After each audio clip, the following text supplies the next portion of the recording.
coworking about 8 years ago when I was visiting a city, and I thought this is such a great idea because I started my business 11 years ago, and I went from working at a company with 60 employees to sitting in my 200 square foot apartment with my computer at my desk all day, not talking to anybody. Frankly, I never heard of co-working spaces before.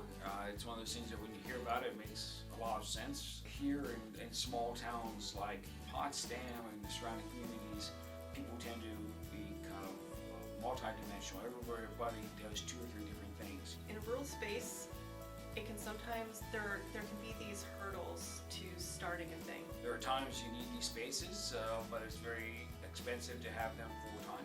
Unlike a traditional lease, in a co-working space you can slide around and say, well, I think I'll try this for a while, and I'll try that for a while, and maybe I'll pause it entirely. There are people who would like to work remotely or start their own business. This is one way of reducing the barriers to entry for entrepreneurial people in rural areas. This is places like Anchorspace let you have the technology that you need, the infrastructure, and also benefit from the camaraderie of having other people around. We've had people use Anchorspace because they came on a vacation and they realized that they have to have a conference call and the internet at their Airbnb was not going to work. Anchorspace provides me an area to have some meetings.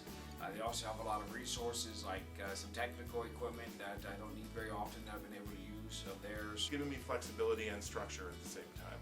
I can go to work and I can come home and have that boundary.